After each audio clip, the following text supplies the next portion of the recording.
Good afternoon and welcome to the PALCA's Virtual National Conference. This is an amazing conference that has been taking place all week long. So we are the last session because I was told they saved the best for last, not wanting to take anything from all the other sessions, obviously. But we do have amazing guests here today to talk to you. Everyone tuning in, keep it coming. I mentioned in the beginning, for those of you that did not hear, if you are connected in our Zoom call, I'm all about interaction. I couldn't be any more Portuguese. So I'm going to ask you questions. Please answer. So right now, the first question is, where are you located in the world right now? We have California, Massachusetts, Honolulu. What else did I hear? Of course, we have Madeira, we have Azores, and we have Lisbon, and then we have Houston, Texas. Look at that. So keep it coming, keep it interactive. And ask questions, and then we're going to come back and answer them later, okay? So let's go provide you with some little information before we introduce our guests. Again, we are here today with the PALCA's Virtual National Conference. PALCA's is the Portuguese-American organization that has been on for a while, actually about 30 years, and doing so much for the American community. And we are more than happy to share with you about PALCA's. Just let us know if you want some more information if you're not aware already. And today we are here to talk about investing in Portugal. Before we move on, I have a special announcement. Angela Simões and her team at PALCA's would like to ask that all attendees to please stay with us if you can, if time allows, for our closing ceremony right after this session. I told you guys, the best for last. And we are going to have a special appearance from the Portuguese ambassador, Domingos Fezes Vital. So please stay with us if you can for that closing ceremony. And I wanted to send a special thanks to the amazing Angela Simões that has been behind all of these sessions and conference and organizing, and her team as well at PALCA's. Everyone at PALCA's has been amazing. But we also have some other people to thank, such as the Portugal-US Chamber of Commerce, the AICEP, Secretary of State for Communities Abroad, with Berta Nunes' office, and of course, the Embassy of Portugal. So a huge thanks to everyone for making this possible. And today we are here to talk about investing in Portugal. Let's start with me, our presenter for today. I'm an international real estate agent located in Houston, Texas. What makes me international is that I do have properties for sale, not only in Houston, but as well Portugal, Costa Rica, Brazil, and Mexico. And I do specialize in residential real estate as a primary residence, second homes, or investments. I do speak some English, a little bit of Portuguese, some Spanish, and Dutch. And the first of my three guests of today is Achille Simo. I am so proud to introduce to you this amazing realtor in Lisbon. She is a colleague with Coldwell Banker, and this time Coldwell Banker City right in Lisbon. Achille has a really impressive resume. She is a real estate agent in Lisbon. She likes to help buyers and investors alike, not only with residential, but as well second homes and commercial properties. She does have a master's degree, experience in banking, and oh my gosh, she speaks, are you ready? English, French, Portuguese, Spanish, German, Spanish, and Italian. So at this point, I would like to ask, can everyone see my screen? Just give me a thumbs up. Yeah, right, let's continue. So Achille is our first guest. I'll bring her on this to talk to us in a moment. I would like to continue and introduce our second guest of the day, another amazing powerhouse, this time in the island of Madeira, Hilda Barros, with HB Family Properties. She is the broker of her own company and located in Madeira. Hilda Barros is a real estate broker, meaning that she created and she is the CEO of HB Family Properties. She specializes in residential real estate and investing. She likes to help families find their homes, their dream homes, I may add, by falling in love with all the things that we all very well know Madeira has to offer. And of course, helping investors that want to make the most out of their capital. Now, last but not least, we have our third guest, Nelson Ponta Garca, with NPG Multimedia LLC. he is way more than just an investor in Azores, but that's what is our purpose of our conversation today. So Nelson Ponta Garca is actually originally from California, and a few years ago we purchased a few properties in São Jorge that I think you're going to love to see what he has done with the place. I know I do. And then turned them into tourist destinations. He also has a company in Azores, the GrandView Caldeira, and he's, of course, the CEO of NPG Multimedia LLG. So before we go ahead and bring everyone in, as I mentioned in the beginning, and guys, keep your answers coming. Where is everyone located right now? The Q&A and the slides are going to be shared, answered at the end, and they are going to be shared on the Palcas Facebook page. So take note of this, take a picture, take note if you have not added the Facebook page for Palcas. This is a really good moment to do so because all of this information is going to be shared there. And that is all on my side. So I will be here today to connect you. I'll stop sharing my screen to connect you with the different speakers. We are here today to help you have a really good idea. Either you are Portuguese of descendancy, either you are married to a Portuguese, either you just saw some information about Portugal and you're like, that's it, I want to retire there. That's why we are here today. We want to share with you with two amazing real estate agents and then a live example of someone that actually purchased properties in Portugal. So as you all know, we have mainland Portugal and we have Achille representing Lisbon, and then we have two beautiful islands, Hilda in Madeira and Nelson in Azores. For those of you that just join us, again, feel free to leave here your information. Where are you located right now? I would like for these sessions to be interactive. San Diego, Sacramento, Virginia. We're allowing some more people to join us before we start sharing this valuable information. Bloomfield, South Africa. We have South Africa in the house, you guys. Thank you for joining us. What time is it there in South Africa, Eduardo? Ooh, familia, Eduardo de Silva. So, Alison, you are in Honolulu, Riverside. Keep it coming, you guys. Okay, fantastic. I think this is a really good moment to actually allow our first guest, Achille in Lisbon, to share her screen and start sharing with us why buying in Portugal. So, thank you so much, Claudia, also the Palcas for this event. I think it's a great moment for us to show you all the opportunity that we have here in Portugal in the real estate market, either for investment or to live here in Portugal. So for me, I'm going to show you a program, a Portuguese program, which is named Golden Visa, which was installed by the government in 2012, who can help non-European citizens to invest or to live here in Portugal. And in the second part, I'm going to show you also some great ideas of properties that can be interesting for you. So what is the Golden Visa? It's a program for 5-year residency with an investment scheme. And this program gives you the opportunity to become a permanent resident or a citizen, a Portuguese citizen. And what are the benefits of this program? There are so many. The first one is the right to live and work in Portugal, the right to a visa-free for the Schengen area. After 5 years of the Golden Visa, you have access to 185 countries. And what is also great with this program is that you have a very low minimum stay, because there's other programs also here in Portugal which are more constrained, but this one you have a very low minimum stay requirement. Is 35 days in 5 years. But these 35 days are divided by 7 days per year. So the first year of your Golden Visa, you may stay in Portugal for 7 days. And from the second to the third year, you should prove that you stay in Portugal for 14 days, and the 2 years also remaining. And who can benefit from the Golden Visa? So if you apply for the Golden Visa, imagine that you are married.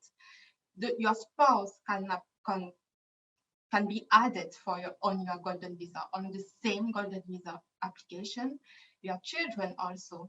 And if your children is an adult, and if he is financially dependent, he can be added also on this golden visa. And so this is really great for this program, I think, also is that for the same investment, you can add your parents. So you can definitely, with the golden visa, come in Portugal, live here, work here with all your family. And you see, you have a very low stay minimum. So you don't need to stay here for years and years, only 7 days per year. And what are the main requirements? The first one is to be non-European Union. And then you have several options. The first option to apply for the golden visa is you can make a transfer of about 1 million euros from the country where you are to Portugal. So you just have to open a bank account and make a transfer. The second option is to create a company here in Portugal and create at least 10 job positions here in Portugal. It's mandatory that the position jobs has to be in Portugal. The third option, which is really common for golden visa people, is to acquire or invest in a property with the amount about 500,000 euros. And the last option, but not least, is to acquire or invest in a property around 350,000 euros. This option has some particularity that is really, really important to be assisted by a lawyer to do that, or a real estate professional, because here you have some particularity, like if you buy for 350, the building has to have at least 30 years old. You have some areas where you can buy and some not. So it's really important for you to be sure that you have to be assisted by a lawyer or a professional to do that. So here I have a great opportunity to show you, but meanwhile, if you have some question related to golden visa, please feel free to make sure that I can see the question or send me messages. Maybe Claudia really can see that. Yeah. Okay. So we wanted to invite Achille, that is a real estate agent in Lisbon, for those of you that tune in, because I see that some people out here in Washington, D.C., Boston, San Jose, California are starting to join different times everywhere. We are all over the world. We are Portuguese. I didn't expect anything. Right? So we are also families that before I want to just to explain something about the golden visa and why we're talking about it. Some of us have immigrated here or many other countries. We do have some Portuguese heritage, but we may not have, really the ability right now to claim a Portuguese passport or something like this. So we wanted to bring the golden visa as one of the ways that you can, speed process all of this. And for sure, some information here. If you want more information about the golden visa, let us know. Achille, even Hilda, we can provide you with that information. So Achille, the floor to you again. Okay, thank you so much. And as you mentioned also, I am a real estate agent at Coldwell City. We have a financial and legal department.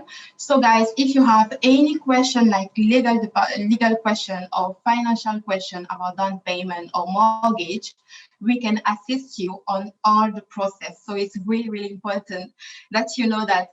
And so this is a great opportunity also that I found that may be a great idea for you who want to spend some days here in Portugal, take some holidays, why not? So it's a beautiful house with 32 acres, which is located in a mountain.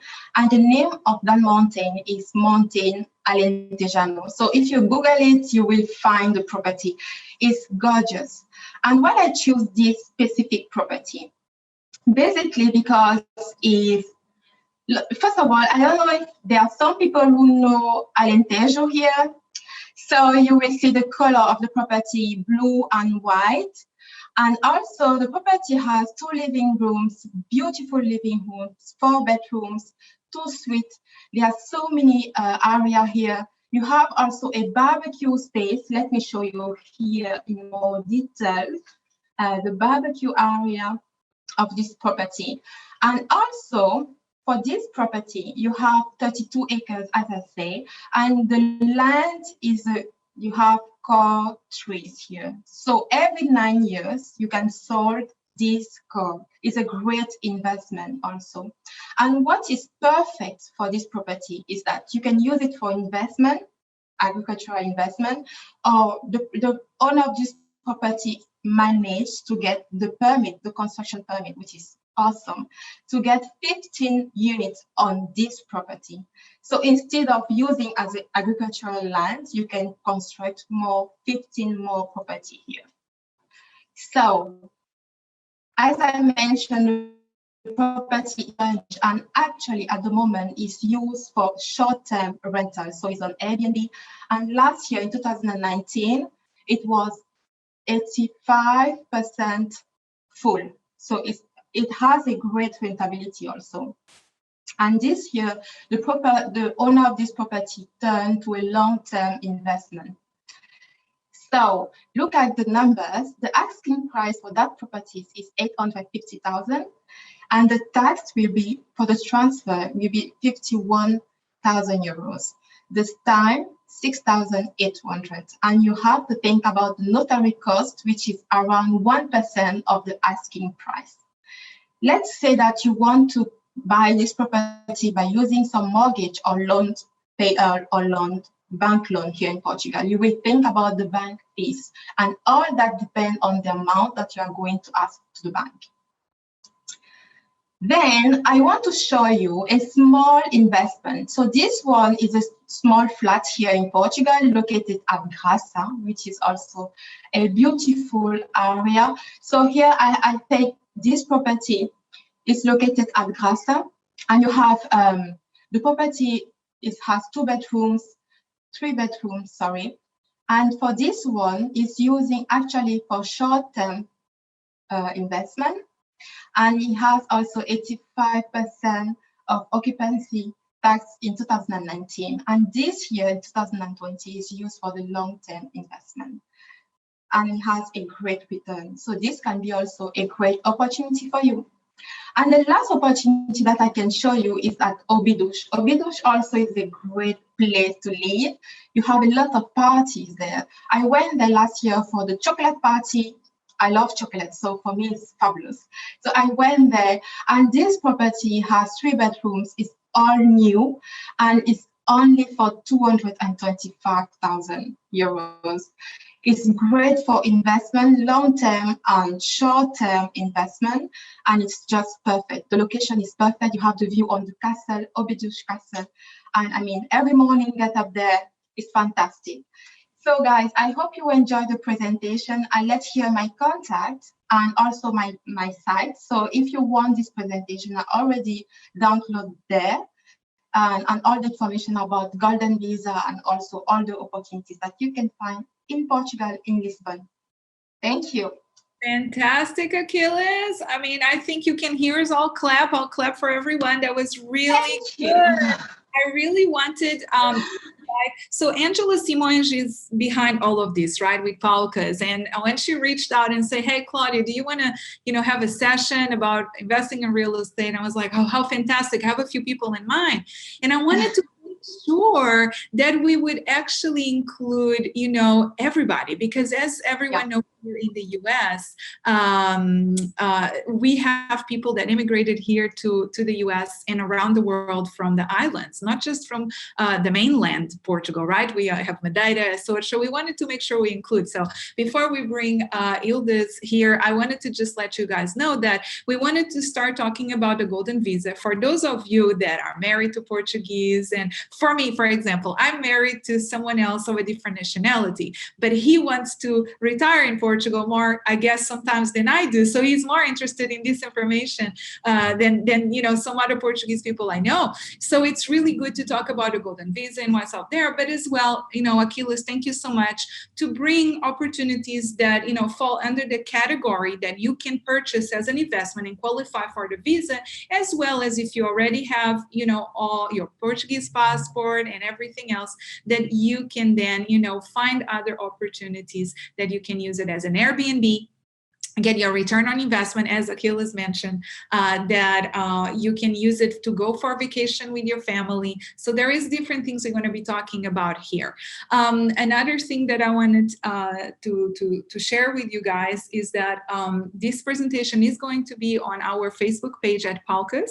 So feel free to connect there. And of course, you can always reach out to Achille directly because she's amazing and you should definitely connect with her on social media. So Hilda, are you ready? I'm going to ask you to unmute yourself and join the conversation. Hello, everybody. I hope everything is okay. Everyone is okay. I'm very happy to join to this Palcos conference, where is a lot of sharing about mainland Portugal and its islands. Okay, I have a video and I want to share it with you, just to remind you how is Madeira.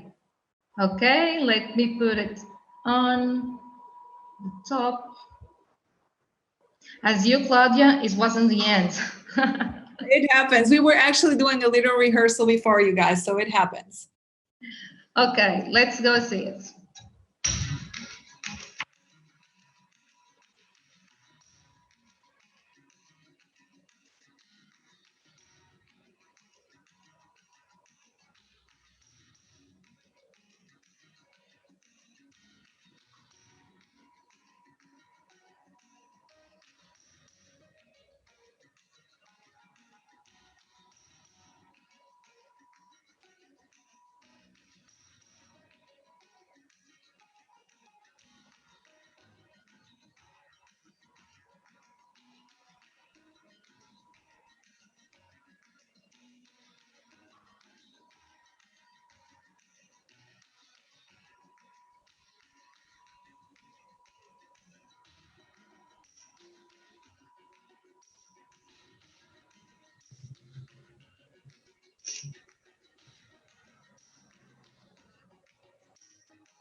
So for the ones that already knows Madeira, it's good to remember, isn't it? Goodness, Hilda, I want to go there right now. Where do I sign? Hilda, before you go on, everyone, let's continue our fun. First, I ask, where were you located right now around the globe? Now I ask you, if you have a connection with Portugal, let us know. Do you or your family come from mainland Portugal? Do you come from Azores or do you come from Madeira? Leave it on the Q&A and I'll read in the moment. Hilda, the floor is yours. Okay, so I've been working in this area along 4 years. I have been in love for this, for what I do all day. I recently created my own company, my own project, HB Family Properties. Actually, I'm at the office right now, and it was here when HB Properties was born. So, talking about properties, I've chosen 3 properties, okay? I'm a specialist in residential homes. And those are the properties that I've chosen to talk a little bit. Before go to the properties, I have to tell you guys that the golden visa and taxes that Achille has presented at the beginning is the same here in Madeira, okay? So this property, the place development, is a great development, upper middle class, within 2 blocks, H block and B block, and it makes up 108 apartments in total. The condo offers garden areas, offers 2 swimming pools and play areas for the kids. It's located at Funchal, in Virtudes area, so you are almost 4 kilometers from downtown Funchal. If by placing this property in for tourists, these are the estimated earnings, weekly earnings that we can afford. The second property is not at Funchal, it's the next city, Câmara de Lobos, it's Saraiva village. It's a condo with 8 houses, a 3 bedrooms house, each one. 6 of them are semi-detached houses and 2 of them are single ones, independent ones. These houses are located, as I told you at the beginning, at Câmara de Lobos. Works will start in January 21 and expected to end in August 22. Câmara Lobos is a localization about 12-minute drive from Funchal. Okay, by placing this property on tourism rental, those are the amounts that can be afforded. The last but not least property is a house, 3-bedroom house in Caldeira. They are actually a condominium of five houses only. It has a swimming pool. Caldeira, for the ones that don't know where is it, is on the west coast. And this is a location that has grown exponentially over the years. In fact, most of the real estate investments have been made in this location, which is very popular with tourists. In other words, demand in Caldeira, in terms of the scale, ranks in the second place in the island when we talk about the foreign investment, okay? So placing this property for tourism, those are the estimated earnings that we can afford. So this presentation I have already presented 3 properties.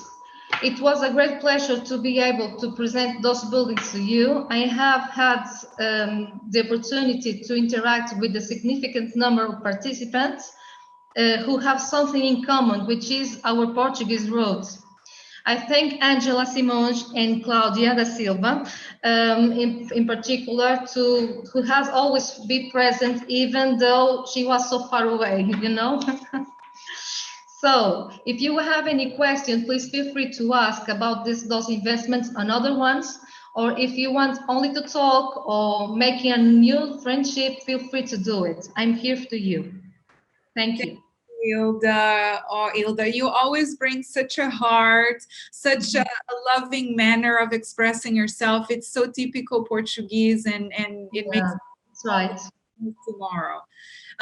You all do.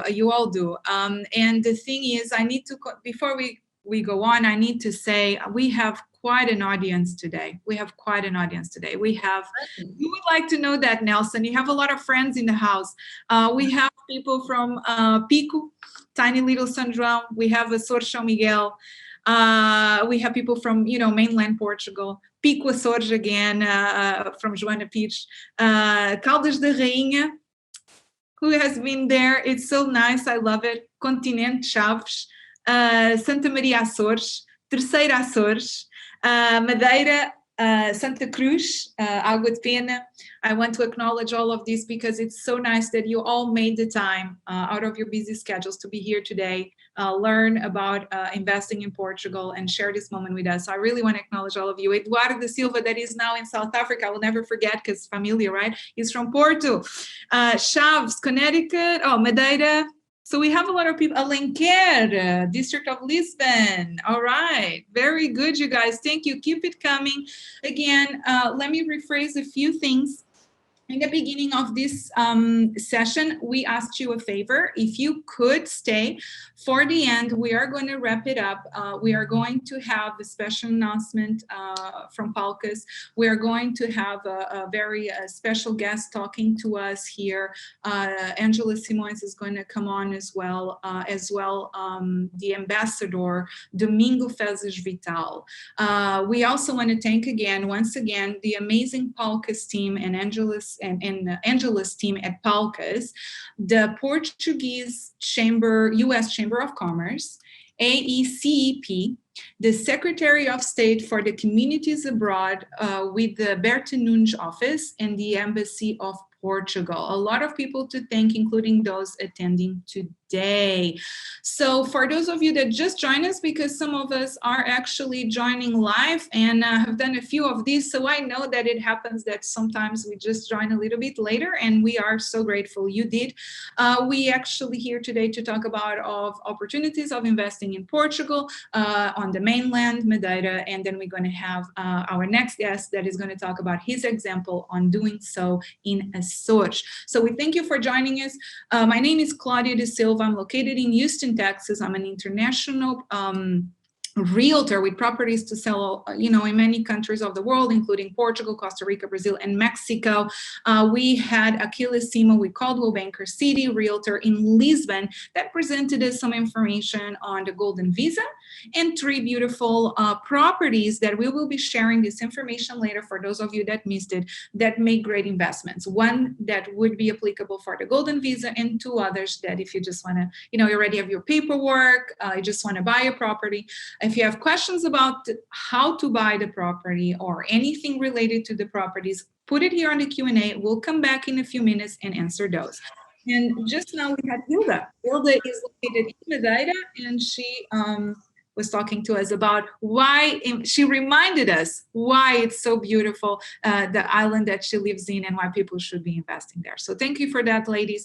And without further ado, I have our next guest that I will introduce again because of those of us that either joined later or, like myself, sometimes is challenged by memory.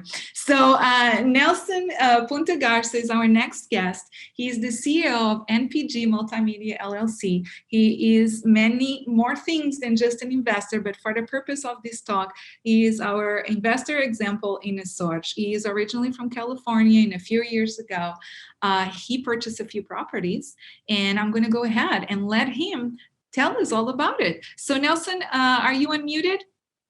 Yes, I am. Hi, Claudia.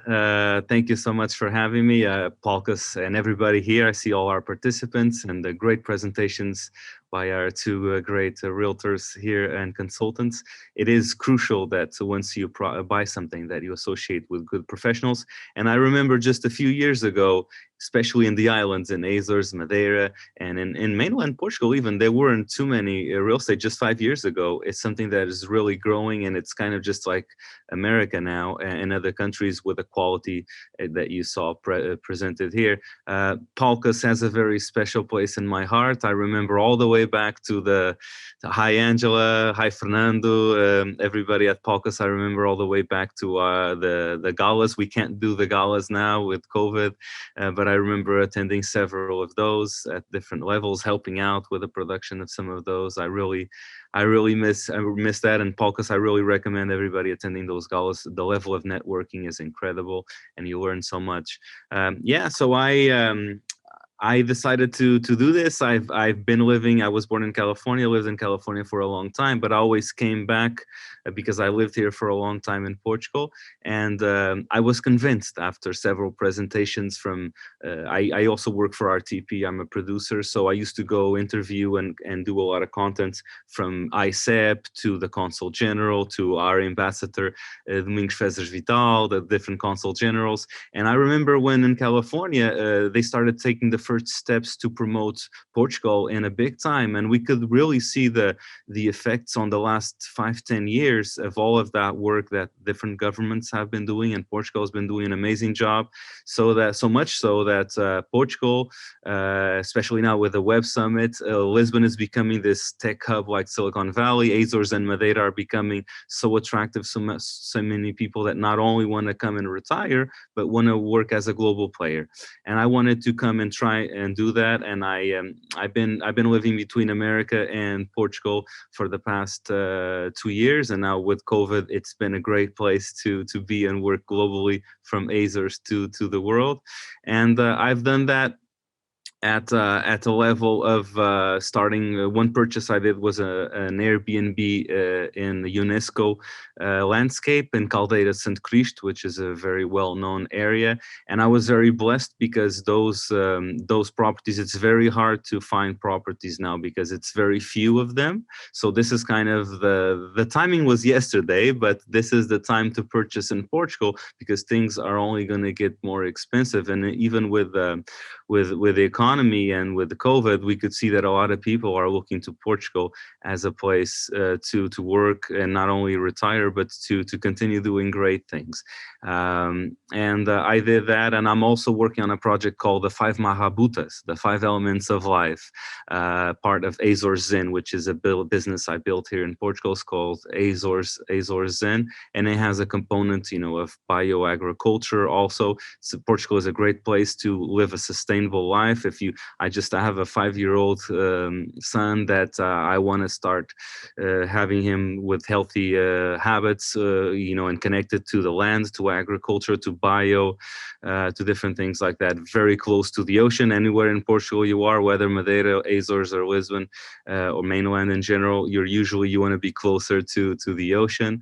And it's been really a great lifestyle to get rid of all of the anxiety of the big cities, to get rid of all of the stress and the worry of the political tensions in the world. So I find myself living a more simple, calm life, and I miss the big centers of LA and San Francisco a lot, and sometimes I wish I could just get there, but overall I love being able to live between America and Portugal. And I'll be open, I guess, to if anybody has some questions, but I would just leave a couple of tips. Just really prepare if you're coming.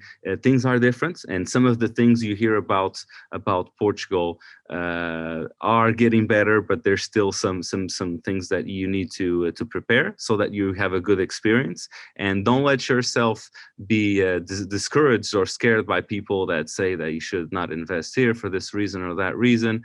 It is a great place to invest, to live, to raise a family, but you do have to be aware that things are different, and they have their own ways.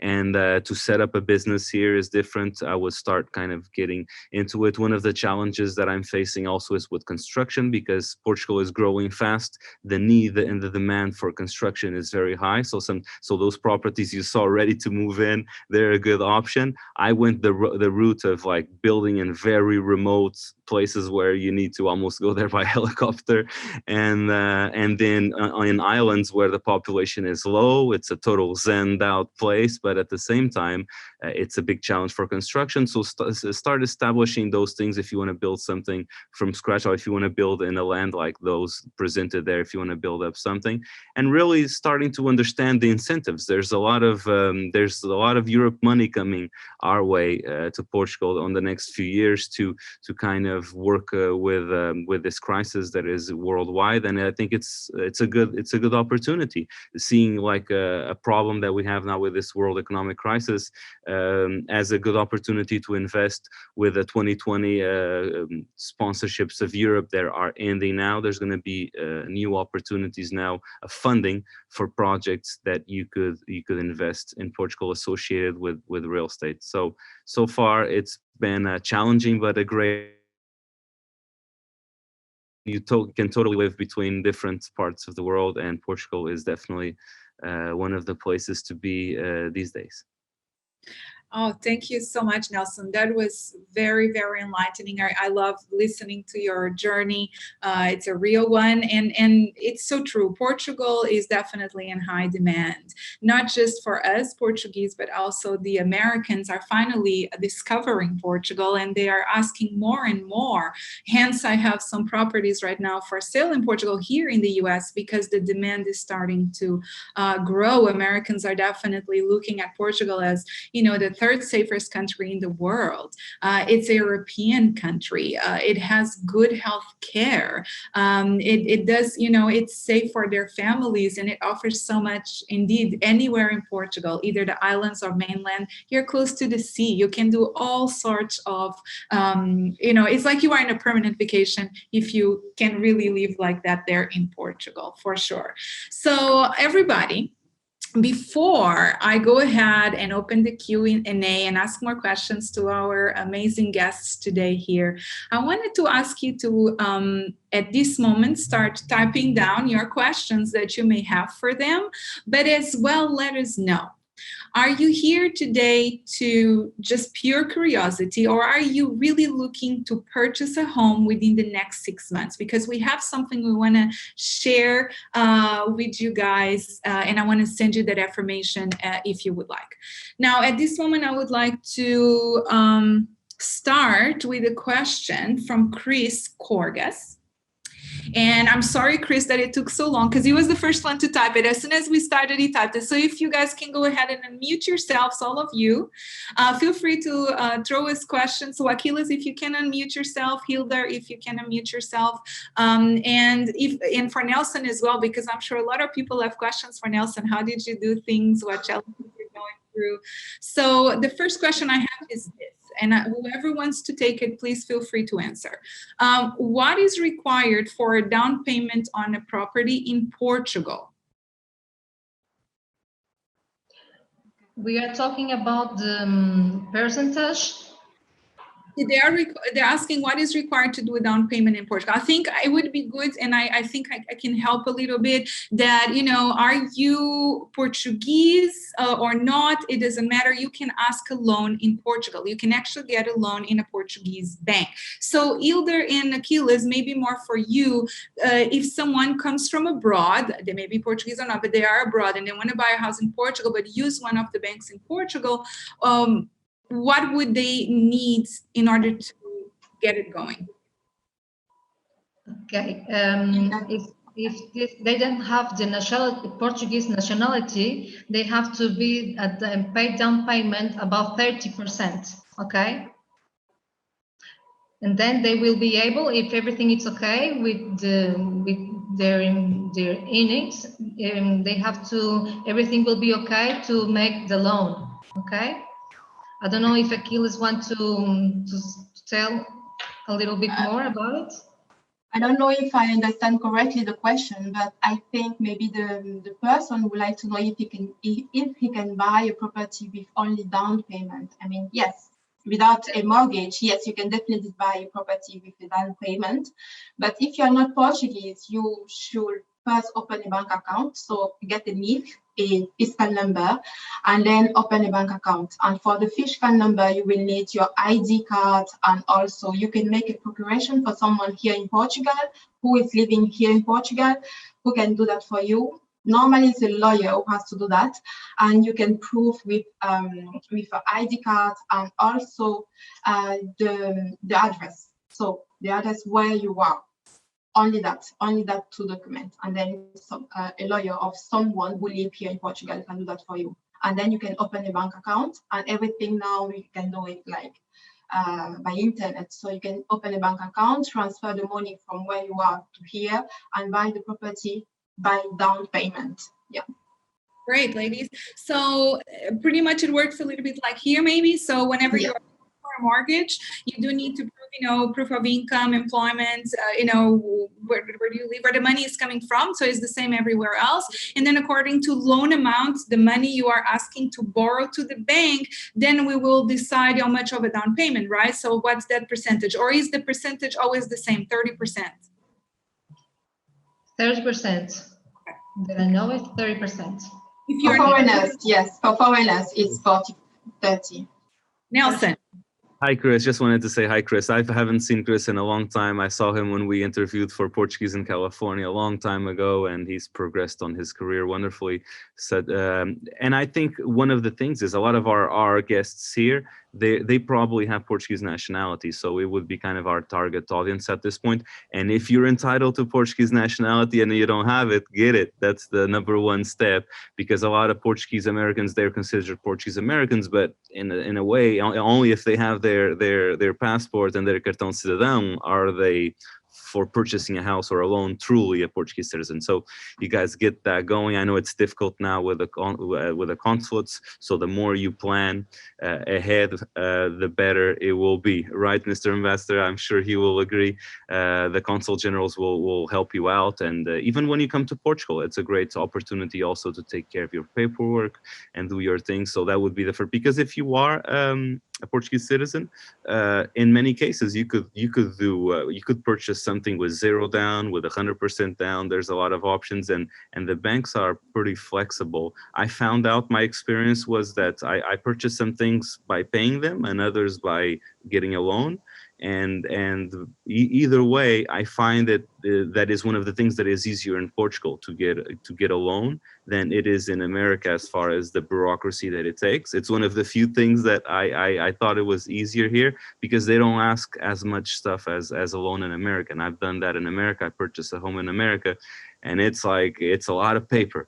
And I found it here that it was a bit easier. So just, but I would definitely recommend that you come in person, though. It's one thing that I would say, you come here, you check things out, and rather than doing from a distance, which you could do in a lot of times, that I would recommend being here. Absolutely. Thank you for that, Nelson. I really appreciate that. And you guys, this is why we are having this session. Exactly. That's why Polkas is bringing all this information to you with a life example, Nelson, but as well, amazing professionals all over the areas that can connect you with the right people. Is that lawyers, banking, where to go, what to do, what papers to get. I have another question from Cristina Marques. Thank you so much, Cristina. Whoever wants to take that one, feel free. The question is it true that the tax rate on short-term property income is 40%? You have to unmute yourself, Hilda. So Achille, as you were saying? I mean, in 2019, yes, everything changed. The government increased tax returns, yes, is more than 26. So it's actually between 40 and 50%. It's true.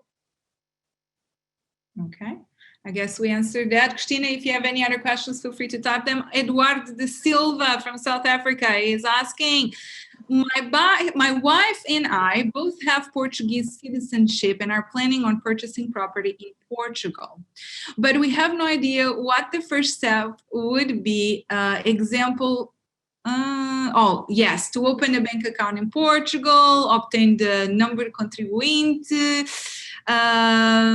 Yes, so for your question, okay, so secondly, so you want to know what documents, what is the first step? Shall I open a bank account? Shall I get the documents? And then secondly, shall you buy as a personal entity or as a company for the tax purposes and inheritance option? I think that's a really, really good question, because inheritance is different in Portugal. Great question. I'll jump in really quick and let the experts talk after that. Because I did things both ways, and it's important that you decide because I started doing at the personal level, and then I was like, oops, some of these things I want to do it at the business level. So it's very important you decide how you want to do it.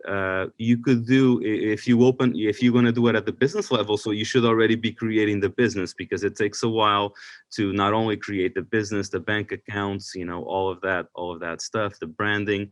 But if you do it as a business, there's a lot of benefits as far as you could get incentives also, government's incentives to do your business depending on what you want to do. So there's support for that.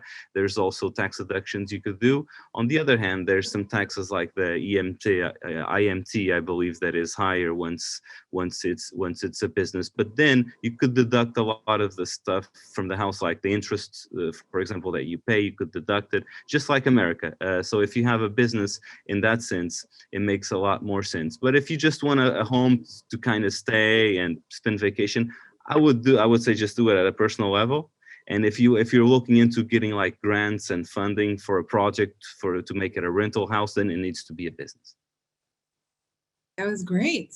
I think that answered quite a lot. Regarding the kind of documentation, I think, it's also according exactly what Nelson was saying, depending on your situation, exactly what you're looking to do and where you're coming from.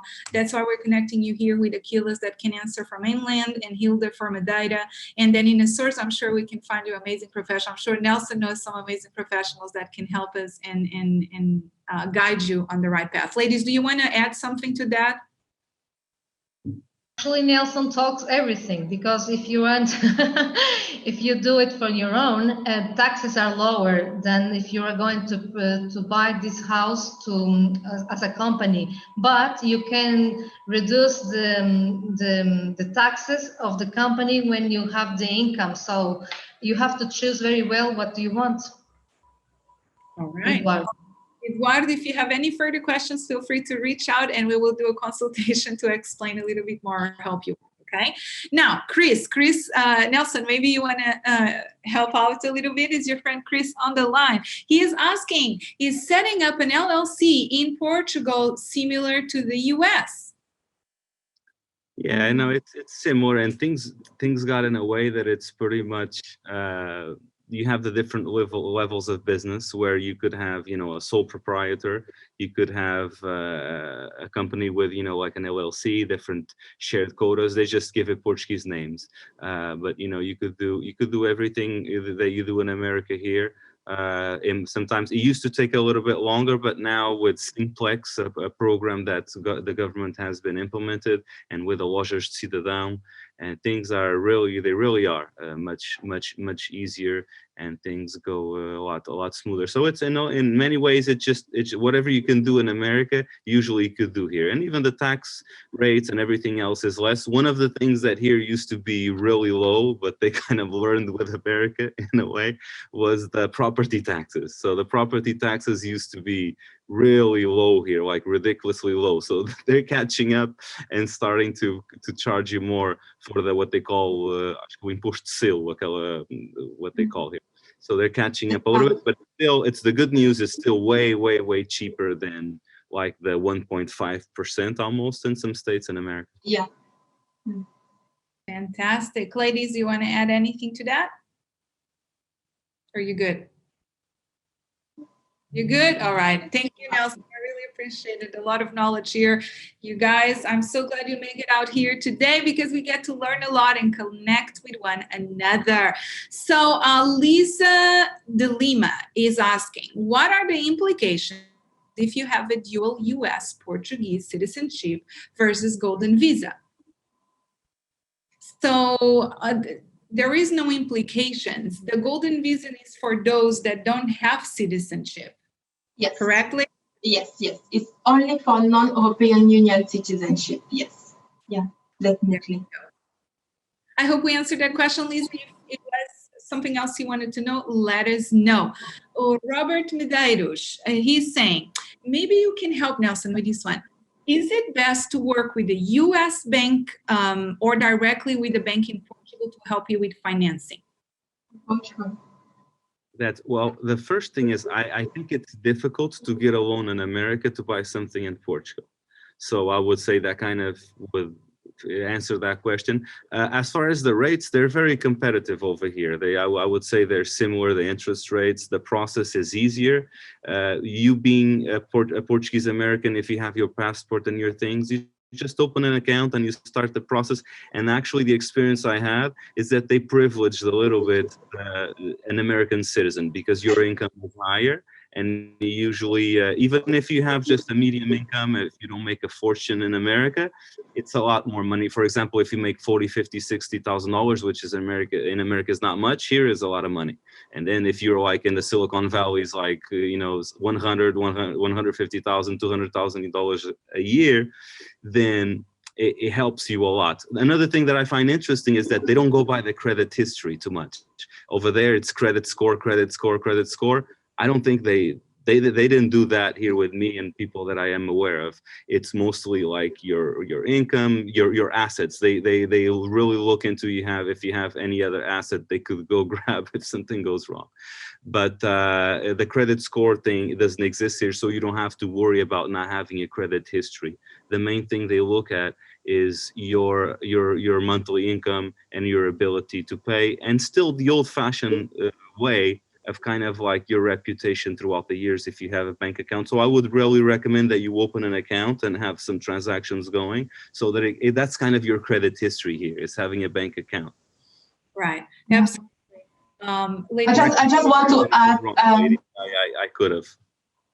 Just to add a little thing at the end of this. So if you want to purchase a house, yes, as Nelson say, it's better to open an account here in Portugal, to purchase a home here in Portugal. And also what the bank will do before to give you the money is to do an evaluation on the property that you are looking to purchase, just to make sure that the amount that you are looking for is the right amount.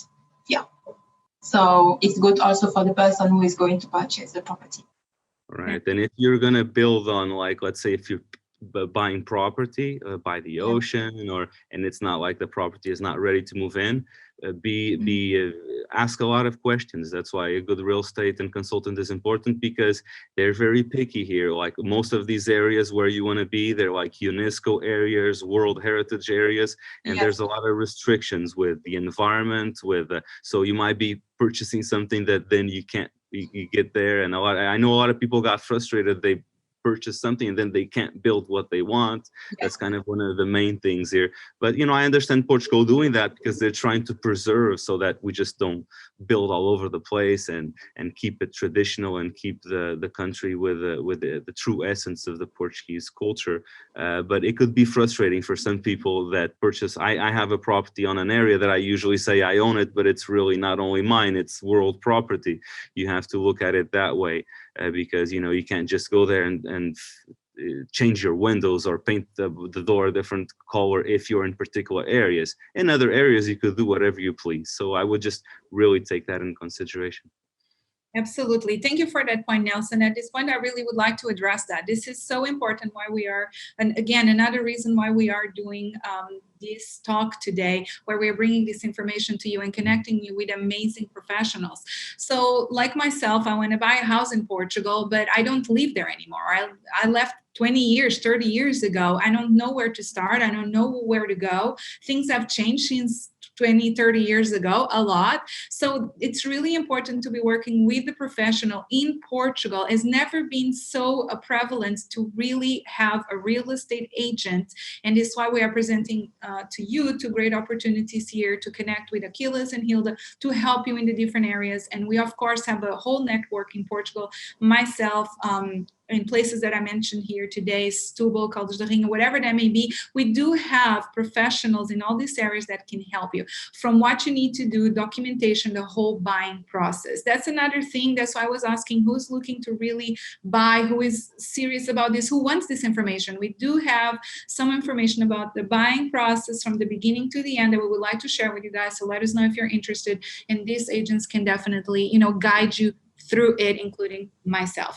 Then Nascimento is asking that he's actually commenting that he has a citizenship from his parents' heritage, but he's having a hard time to find a lawyer that he can work with there, and he needs NIF. I don't actually know what NIF is, NIF, and open a bank. Social Security. Okay, so then at this point, are you looking to do something in the mainland or on the islands? Let us know, because we would love to connect. You can connect with Achille or with Hilda, and they will connect you. I know Coldwell Banker has an amazing legal team, financial team. There is everything in-house that can help you. That's why we are here, and we have an international team to help you. The same with Hilda. She knows all her people there in Madeira that can help you if that's the case. And I'm sure Nelson could connect us with some professionals in Azores. So very good question. Where can we see the interest rates that are going on in Portugal right now? Where can we get that information? Lender. You can go to the site economista.pt, for example, also, and you can have directly on the bank. Normally, if you have Portuguese bank, you can have like the rate there. Very good. Thank you so much. They do the same thing where they have 15 years or 30 years. And one thing that could scare you, but it's kind of what they do here, is they don't recommend usually the fixed rate. I know over there I was very into getting the fixed rate, and here they don't do the fixed rate thing. It's variable, but again, it's not gonna hopefully go crazy through the roof, because otherwise everybody would not be able to pay. Portugal is actually, like Europe, might go through a little bit of a crisis here, so I don't see them doing anything that would make that complicated. But that is one thing that I remember, it kind of scared me in the beginning. It's like, not a fixed rate, I don't know if I'm going to sign that, but it's just a cultural thing, one of those different cultural things that you have. And then they do it 15 years, 20 years, 30 years, depending on your age, depending on if it's a business loan, they usually like to do them shorter terms. And if it's a personal, then they could do longer. That's kind of the feedback that I have. Thank you. That's a very, very nice appointment that Nelson made about the fixed and the not fixed rates. And also, it's important that the real estate agent of the department in the real estate agency can guide the client to and check in different banks, because we can maybe have an offer different in another bank that in the banks that we thought that it's a good bank, we can have a great rate from there. But in comparing with another ones, and all the process, all the 30 years, 40 years payment, down payment, maybe we can raise and we can see the difference between one bank and another bank. So it's good to check more than one bank to see the rates. Absolutely. Thank you, Hilda, for that. And we do have some really good contacts here in the US through the National Association of Realtors that I'm part of as well, that have very good connections with financial institutions in Portugal that we can connect you and see how we can help you. So just reach out to us so we can provide you with that information. I have Norberto Chaves that is asking a question. He has a license. Oh, another realtor in the house. Norberto Chaves is in New Jersey. So if you're in New Jersey, call Norberto.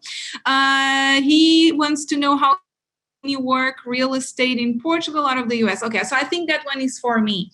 I'm going to briefly touch about it, but it's very lengthy, so we need to set up a call. So Norberto, give me a call. My contact is on the presentation, or reach out on Facebook, Claudia de Silva Realtor. But the question is this.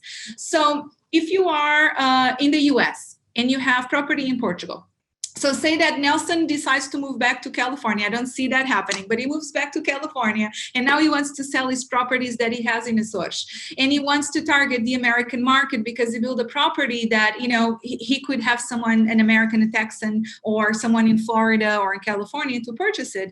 Then you, as a realtor here with a license, you can get a certification called the CIPS. That, by the way, Achille has it, and I know Hilda is on the works of getting it as well. A CIPS is a certified international property specialist. That's what I am. That's why I get to list properties in over 44 countries. I choose to only list properties for sale in countries that I know, hence Portugal, Brazil, Mexico, and Costa Rica. Those are countries I visit, I've lived for a short period of time, or I have family there. So that's what you can do, Norberto, and other realtors here in our community. If you have contacts, especially if you live in communities like California, New Jersey, you get CIPS certified by the National Association of Realtors. And now you are entitled to list properties in Portugal. You do need to have the sellers or the owner of the property to sign with you. And then there is a whole science behind it, and I can explain it to you, but that require another hour. So please just give me a call and I'll explain. But definitely you can, and actually you should. Edward de Mello, question is for all of the three of you. Is a license needed to use a Portuguese property as a short-term rental, like an Airbnb, and is also easy to get? So do you need a license for that, guys? Yes, actually you have to go to the city hall, where is the property, okay, and ask for a license. It's very easy to take. I don't know what is the experience about Nelson about this, like owner. On my case, it already had that status. So you know, you could buy some properties that already have that AL or whatever the status is. But if you want to start again, you schedule something. They do an inspection, and it takes some time. But it's fairly, if you go through the guidelines, it's easy to qualify that usually. And again, just as an incentive, you could come here. And I think the ideal way to live these days, if you can, is what I'm planning to do with God's will, which is to live between America and Portugal, is to go there the winters, to come here on the summers, and then maybe on a certain phase on the first year, you got to spend more time, if you can, more time here to kind of get the business going, if you want to remodel or construction is better if you're close to things. So, but ideally, don't be scared about the move of thinking, oh, I'm going to go be there forever. And no, you could go back and forward, and it's, I think, and enjoy the best of both worlds for sure. That's what our grandparents and parents been doing for years. They really knew what they were doing. I agree, and I hope to be one of those as well. That's exactly what I have on my list. I just want to add something just about the situation of IL. So basically, in the center of Lisbon and in the center of Porto, because we have a lot of IL, so now maybe in Lisbon and Porto, we have what we call zona de contenção. So if you want to buy a property for the short-term business, it's really important to work with a real estate professional, because there are so many areas in Lisbon and Porto where you cannot have a license to do that. So it's really important to make sure before to buy that you will get the license. It takes some time. It's not like in the Iceland. Here in Lisbon, it takes some time. And if you buy, like for example, the second that I show you is in short term now. If you buy it, you cannot have the AL license, because if you buy a property you already have a license, the owner cannot, I don't know how to say it, but he cannot give you, it's not transfer. It's not, you cannot transfer to someone else. Okay, so if you purchase a property that already has this status, it's not transferable, but I can go and apply for myself. Exactly, you have to go there and apply for yourself. Okay, that is in Lisbon and Porto. And Porto, in the center of Lisbon, center of Porto. Yeah, you have a lot of area, which is makes sense. The Metropolis, of course. Dan de Mello has a question here that he has a cartão de cidadão, and if he can be denied a Portuguese passport. I don't think that would happen. I think that's a question for the consulates. But you guys, do you want to address that? I mean, should we be addressing that? I really don't know. It's better to ask in the passport effort. It's better. Yeah, but usually if you have, sorry, Hilda.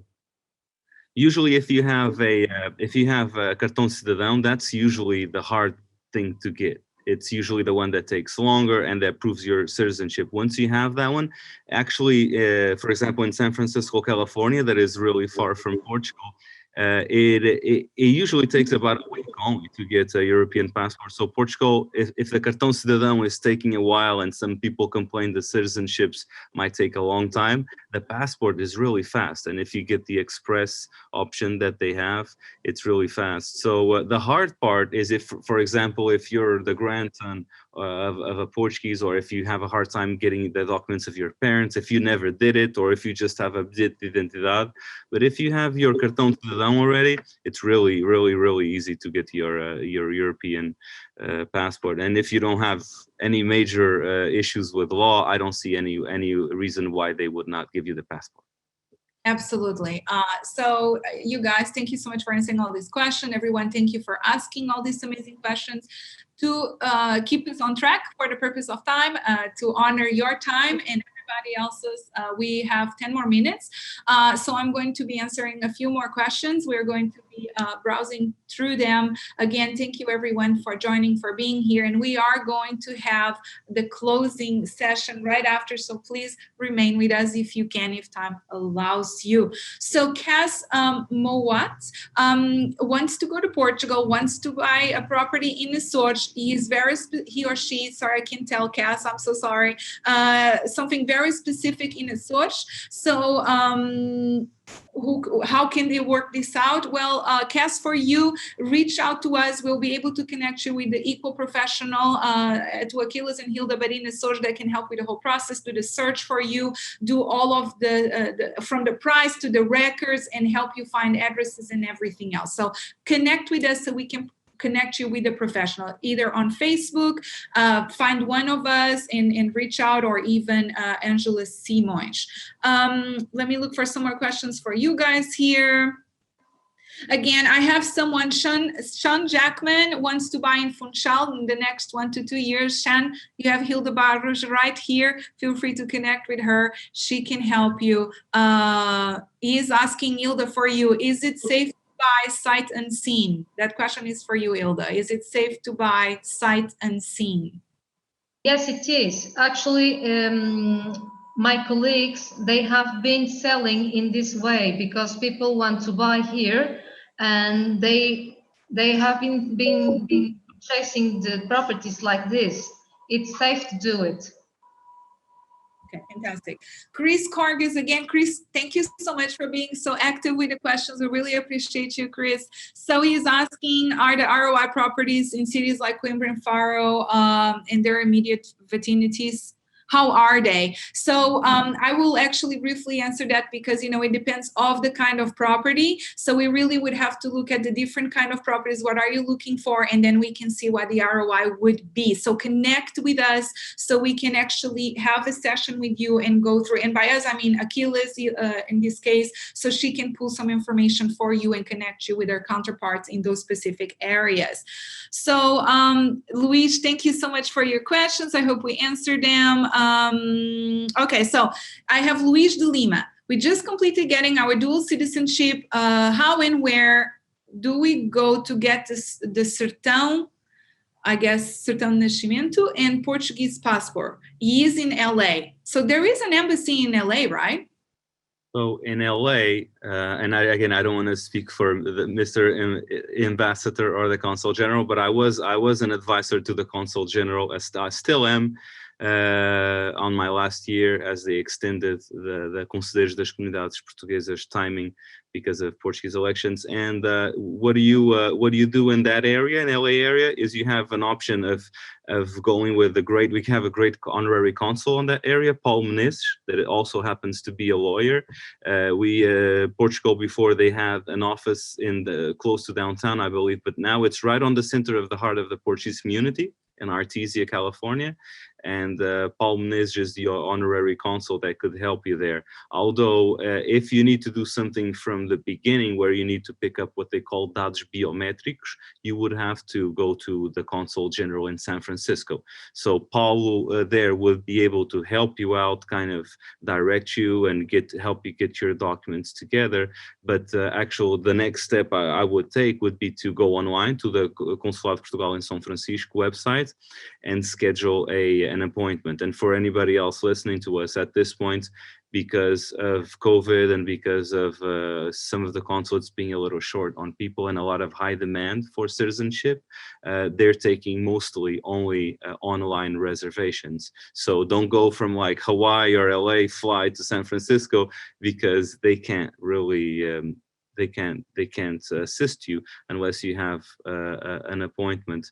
So again, LA area, honorary consul and a lawyer, also Paul Menezes, and San Francisco is the point for those 13 states that actually includes Texas. So the Consul General in San Francisco covers one of the widest world Consul General areas. It's an area equivalent from Lisbon to Russia. And it's all served by the same Consul General in San Francisco, our great consul, Maria João Lopes Cardoso, a lovely lady with a great team there in the Portuguese consulate. Fantastic. Thank you, Nelson, for that. Just like buying a house in Portugal, when you're starting the home buying process, is all about preparation and education. So it's the same, especially when we're buying across the pond, as we call it. So start preparing, making those appointments, getting the information. We have Palcas that connected us with a lot of officials that can help us in answering a lot of questions. Feel free to connect, send us questions, and we'll be able to connect you with the right people or answering more detail if we didn't hear, because we have some limited time and we are getting to the end of it. So Carolina Gomes is asking here, what are the main differences between buying in Azores, Madeira and mainland Portugal, the continent? Pretty much the process is the same, as I am aware, from the beginning to the end. Getting a consultation with your real estate agent would help you define the kind of property, and is the kind of property that pretty much will dictate what are the steps that you need to take. But pretty much the buying process is similar. We have had some other talks about this that you can find on YouTube, and I'm more than happy to share with you as well. So there is Alison is sharing oh my gosh, the Consulate of Honolulu, and she's sharing the website here, so you guys can look at more information there as well. And then I have one question that Angela just sent it to me because she's texting me behind the lines. She's saying that on Facebook. Thank you everyone that is joining us on Facebook as well. I really appreciate it for all of those of you on Zoom, Facebook, anywhere in the world. I'm a Portuguese citizen. How is buying a house in Portugal different than buying in the US? So I think this is a really good question. I think it's the right question to kind of wrap up our question sessions here. Do you guys want to, what are the main differences? Do you guys want to take it over?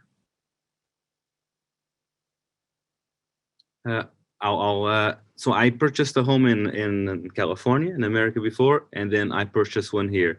And I did it both for business and personal, and I find it to be very similar.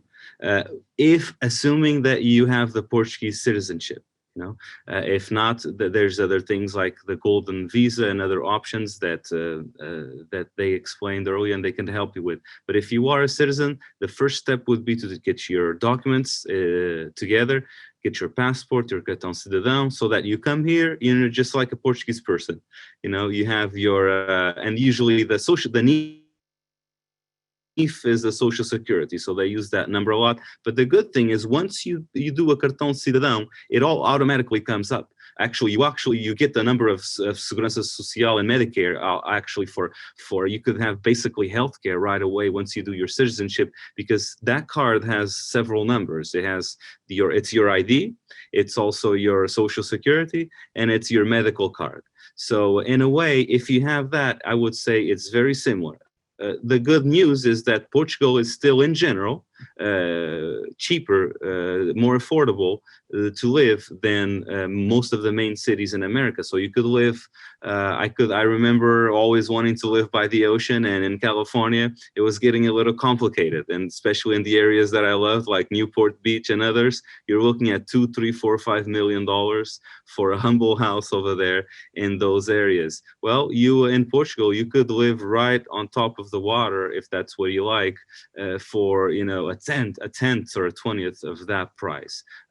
So that's one of the big differences, I would say, is that, you know, it's still way cheaper. Although Lisbon and Porto and even Funchal and some areas in Ponta Delgada, they're catching up. And while Azores, for example, the average apartment or home used to be on the 100, 200,000s, you start seeing stuff in Azores now for 3, 4, 5, 600, 700 and more. And again, the same in Madeira, you saw properties there for about 200,000. So I would say that's, you know, and they're brand new. So I would say price, you know, the advantage of having a very nice place, a brand new place by the ocean or in the mountains or whatever is your thing, for a way better price, and something that you could actually afford. If in America, I know in my area in the Silicon Valley, the median home price was at about $1 million. Not everybody could afford that. On the other hand, if you're somebody with a lot of money and you want to invest money and you want to get the co-investment with Portugal, Competir Mais and other programs that you could learn from AICEP or from the Gabinete do Empreendedor e de Investimento na Diáspora, you could, through those areas, if you have, let's say, $1 million to invest, you could go probably get, in most cases, 50% matching, 60% matching in some cases of that investment fund. So there's a lot of great opportunities there. And other than that, it's pretty much the same process. A good realtor, you know, a good loan and bank, if that's the case, if you want to finance it. And I would say it's very, very, very similar. Yeah, it is very similar. We have discussed this at length in previous conversations, you guys. So if you would like more information, we can share. But basically, there is a few small differences, such as inspections, for example. Now they start happening in Portugal. They weren't before. So doing inspections on properties before you buy. So, you know, now we have the evaluations from the banks as well to make sure that you're asking, you know, and what the property is worth it. There is, you know, some little difference with insurance. So So home insurance, for example, I believe, ladies, can you answer that question real quick for me? Is the home insurance, is that required, or is just a certain type of insurance that is required? The home insurance when you buy the house is required. Yes, it's required. Okay. All right, because I know there's some small differences, but just like Nelson mentioned, is the right time to buy. Start planning for it. Everything is getting more expensive. The process is fairly easy, and who can say this? So many countries out there that do not allow for us to come in and purchase a property where the banks. It's fairly simple to do a loan in Portugal, and the interest rates are amazing even compared with the US. So. Definitely very similar. We came to a halting point, everybody. I believe that it's time for me to thank you, Nelson, thank you, Hilda, and thank you, Achille, for being our wonderful guests today. Really appreciate all your insights and information.